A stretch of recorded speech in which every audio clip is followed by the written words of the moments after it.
আসসালামু আলাইকুম। সবার আগে বাছাই করা 10টি আন্তর্জাতিক খবর জানিয়ে দেব। প্রথমেই থাকছে শিরোনাম।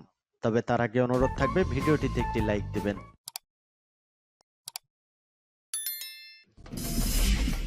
সংবাদের শুরুতেই জানিয়ে দিব সংবাদ শিরোনাম। অস্তিত্বের প্রশ্নে এবার আমেরিকাকেও ধ্বংসের হুঁশিয়ারি রাশিয়া। এরপর জানিয়ে দিব পরমাণু অস্ত্র আত্মরক্ষামূলক, তবে প্রয়োজনে ব্যবহার করা হবে, বললেন কিম জং উন। বহুল প্রতীক্ষিত ট্যাঙ্ক পেল ইউক্রেন, ঘুরে যেতে পারে যুদ্ধের মোড়। এরপর জানিয়ে দিব আরো শক্তিশালী পারমাণবিক অস্ত্র তৈরির নির্দেশ কিমের। এবং জানিয়ে দিব সর্বশেষ শিরোনাম, কুরআন অবমাননায় ইরানের তীব্র নিন্দা। এতক্ষণ শুনছিলেন সংবাদ শিরোনাম, এখন শুনবেন সংবাদের বিস্তারিত।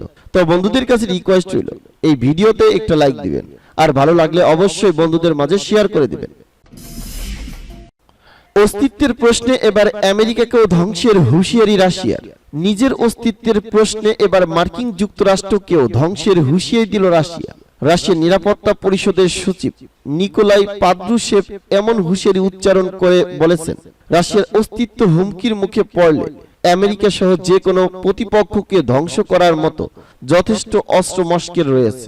রাশিয়ার রাষ্ট্রীয় সংবাদপত্র রুসিস্কিয়া গ্যারেস্টাকে দেওয়া সাক্ষাৎকারে নিকোলাই পাদ্রুশেভ এই হুঁশিয়ারি উচ্চারণ করে তিনি বলেন, নিজেদের প্রচারণায় আটকা পড়া আমেরিকার রাজনীতিবিদরা মনে করেন রাশিয়ার সঙ্গে সরাসরি সংঘাতের ক্ষেত্রে যুক্তরাষ্ট্র আগাম ক্ষেপণাস্ত্র হামলা চালাতে সক্ষম, কিন্তু এরপর রাশিয়া আর প্রতিক্রিয়া জানাতে সক্ষম হবে না। তাদের এই ভাবনা একটি দূরদর্শী বোকামি এবং অত্যন্ত বিপজ্জনক। তিনি আরো বলেন, রাশিয়া ধৈর্যশীল, সামরিক সুবিধা নিয়ে কাউকে ভয় দেখায় না। আমাদের আধুনিক অন্যান্য অস্ত্র রয়েছে যা রাশিয়ার অস্তিত্বের জন্য হুমকির ক্ষেত্রে মার্কিন যুক্তরাষ্ট্র সহ যে কোনো প্রতিপক্ষকে ধ্বংস করতে সক্ষম। সার্বভৌম দেশগুলোর সঙ্গে রাশিয়া অর্থনৈতিক সহযোগিতা গড়ে তুলবে উল্লেখ করে পাদ্রুশেভ বলেন, রাশিয়া বিশ্বের সঙ্গে তার অর্থনৈতিক সম্পর্ক বন্ধ করতে চাচ্ছে না, এটি উন্মুক্ত থাকবে এবং সার্বভৌম দেশগুলোর অর্থনীতির সঙ্গে রাশিয়ার অর্থনীতিকে একীভূত করা হবে। সূত্র আল জাজিরা। পরমাণু অস্ত্র আত্মরক্ষামূলক, তবে প্রয়োজনে ব্যবহার করা হবে, বললেন কিম জং উন। উত্তর কোরিয়ার নেতা কিম জং উন বলেছেন, শুধুমাত্র দেশ রক্ষা এবং আঞ্চলিক শান্তি ও স্থিতিশীলতা রক্ষা করার স্বার্থে পিয়াংইয়াং পরমাণু অস্ত্রের বিস্তার ঘটাচ্ছে। তিনি আজ মঙ্গলবার রাজধানী পিয়াংইয়াং এর পরমাণু অস্ত্র কর্মসূচি পরিদর্শনের সময় এ মন্তব্য করেন বলে উত্তর কোরিয়ার সরকারি বার্তা সংস্থা KCNA জানিয়েছে। কিম আজ তার দেশের পরমাণু অস্ত্র কর্মসূচি এবং পাল্টা পারমাণবিক হামলা পরিকল্পনা ঠিকমতো কাজ করছে কিনা তা পরীক্ষা করে দেখেন। তিনি পরমাণু অস্ত্র কর্মসূচি পরিদর্শনের সময় এই অস্ত্রের প্রয়োজনীয় উপাদানের সক্ষমতা বাড়ানোর নির্দেশ দেন, যাতে আরো শক্তিশালী পরমাণু অস্ত্র তৈরি করা সম্ভব হয়।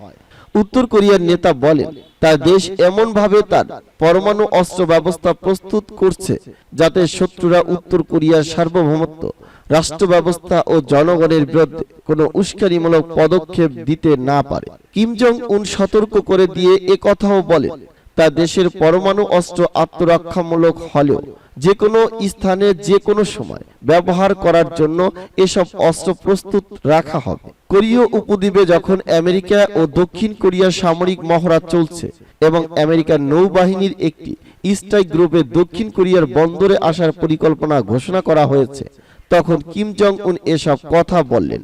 সূত্র পার্স টুডে। বহুল প্রতীক্ষিত ট্যাঙ্ক পেল ইউক্রেন, ঘুরে যেতে পারে যুদ্ধের মোড়। প্রতিশ্রুতি অনুযায়ী অত্যাধুনিক 18টি লেপার্ড 2 ট্যাঙ্ক ইউক্রেনে পাঠিয়েছে জার্মানি। জার্মানি প্রতিরক্ষা মন্ত্রী বরিস পিস্টোরিয়ান বলেন, প্রথম সারির এই ট্যাঙ্কগুলো যুদ্ধে কার্যকর ভূমিকা রাখবে। ব্রিটিশ সংবাদ মাধ্যম বিবিসি জানিয়েছে, যুক্তরাজ্য থেকে চ্যালেঞ্জার 2 ট্যাঙ্কও ইতিমধ্যে ইউক্রেনে পৌঁছেছে। গত বছরের 24শে ফেব্রুয়ারি ইউক্রেনে রাশিয়ার সর্বাত্মক যুদ্ধ শুরুর পর থেকে পশ্চিমা মিত্রদের কাছে অত্যাধুনিক ট্যাঙ্ক ও সামরিক সরঞ্জাম চেয়ে আসছিল ইউক্রেন। লেপার্ড 2 ট্যাঙ্ক পাওয়ার বিষয়ে এখনো আনুষ্ঠানিক বক্তব্য পাওয়া যায়নি ইউক্রেন সরকারের, তবে ব্রিটেনের তৈরি চ্যালেঞ্জার ট্যাঙ্ক পাওয়ার বিষয়টি নিশ্চিত করেছে কিয়েভ। লেপার্ড 2 ট্যাঙ্ক গুলো যুদ্ধের ময়দানে ব্যাপক কার্যকর বলে দাবি ন্যাটোযুক্ত দেশগুলোর। এসব ট্যাঙ্ক পরিচালনার জন্য প্রশিক্ষণ দেওয়া হয়েছে ইউক্রেনীয় বাহিনীকে। যে কোনো সমস্যায় প্রযুক্তিগত সহায়তা দেওয়া হবে। কয়েক সপ্তাহ ধরে ইউক্রেনীয় সেনাদের বিশেষভাবে প্রশিক্ষণ দিয়েছে বার্লিন। জার্মান প্রতিরক্ষা মন্ত্রী বরিস পিস্টোরিয়াস আরো বলেন, প্রতিশ্রুতি অনুযায়ী এবং সময় মতো ট্যাঙ্কগুলো আমাদের ইউক্রেনীয় বন্ধুদের হাতে তুলে দিতে পেরেছি। এ বিষয়ে জার্মান চ্যান্সেলর ওলাফ শলজ বলেন, ইউক্রেনকে 18টি লেপার্ড ট্যাঙ্ক 2 দিয়েছে জার্মানি। এই অত্যাধুনিক ট্যাঙ্ক কিভাবে চালাতে হয় দেশটির সেনাকে প্রশিক্ষণ দেওয়া হচ্ছে। আমি নিশ্চিত এই ট্যাঙ্ক যুদ্ধক্ষেত্রে পরিবর্তন নিয়ে আসবে। আরো শক্তিশালী পারমাণবিক অস্ত্র তৈরির নির্দেশ কিমের। উত্তর কোরিয়ার সর্বোচ্চ নেতা কিম জং উন মঙ্গলবার তার দেশের বিজ্ঞানীদের আরো শক্তিশালী পারমাণবিক অস্ত্র তৈরি এবং উৎপাদন বাড়ানোর নির্দেশ দিয়েছেন। এমন খবর জানিয়েছেন দেশটির রাষ্ট্র নিয়ন্ত্রিত সংবাদ মাধ্যম কোরিয়ান সেন্ট্রাল নিউজ এজেন্সি। পরমাণু অস্ত্রের উৎপাদন বাড়ানোর নির্দেশ কিম এর আগেও তার দেশের বিশেষজ্ঞদের নির্দেশ দিয়েছিলেন। যুক্তরাষ্ট্র ও দক্ষিণ কোরিয়ার যৌথ সামরিক মহড়ার পর আবারও একথা বললেন তিনি। কেসিএনএ মঙ্গলবার কিমের বরাতে আরো জানান, কিম পারমাণবিক অস্ত্র ইনস্টিটিউটের কর্মকর্তাদের সঙ্গে এক ব্রিফিংয়ে বলেছেন, উত্তর কোরিয়াকে তার পারমাণবিক অস্ত্র যে কোনো সময় এবং যে কোনো জায়গায় ব্যবহার করার জন্য প্রস্তুত থাকতে হবে। উত্তর কোরিয়ার শাসক কিম জং উন আরো বলেন, আমাদের পারমাণবিক শক্তির বর্তমান অবস্থা নিয়ে সন্তুষ্ট হওয়া উচিত নয়। ধারাবাহিকভাবে পারমাণবিক শক্তিকে শক্তিশালী করার জন্য প্রচেষ্টা চালিয়ে যাওয়া উচিত।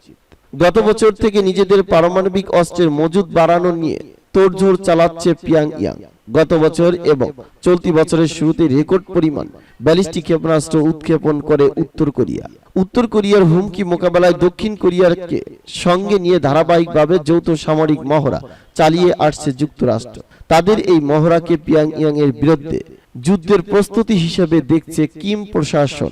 সূত্র আল জাজিরা। কোরআন অবমাননায় ইরানের তীব্র নিন্দা। ডেনমার্কে পবিত্র কোরআন অবমাননার ঘটনায় তীব্র নিন্দা জানিয়েছে ইরান।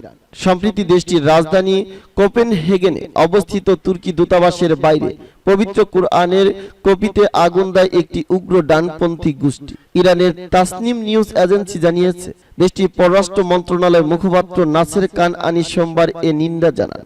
সেই সঙ্গে পবিত্র কোরআন সহ মুসলমানদের পবিত্র বিষয়গুলোর অবমাননার পুনরাবৃত্তির ব্যাপারেও সতর্ক করেন তিনি।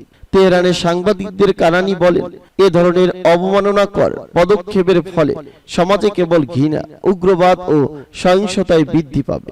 এছাড়া বিভিন্ন জাতিগোষ্ঠীর মধ্যে সহ অবস্থায় ঝুঁকির মুখে পড়বে, যা কার্যত বিশ্বের নিরাপত্তার জন্য হুমকি হয়ে দাঁড়াবে। ইরানের পররাষ্ট্র মন্ত্রণালয়ের মুখপাত্র আরো বলেন, এ বিষয়ে কথিত মানবাধিকারের রক্ষা করার যে রহস্যজনক নীরবতা পালন করছেন তারও নিন্দা জানান তেহরান। পবিত্র কুরআন অবমাননার মাধ্যমে বিশ্বের প্রায় 200 কোটি মুসলমানদের মানবাধিকার লঙ্ঘন করা হয়েছে। নাসির কানআনি বলেন, ইরান সহ বিশ্বের সকল মুসলিম দেশ আশা করছে ড্যানিশ সরকার দেশটিতে ইসলাম অবমাননাকর সকল কর্মকাণ্ড বন্ধ করতে কঠোর পদক্ষেপ গ্রহণ করবে।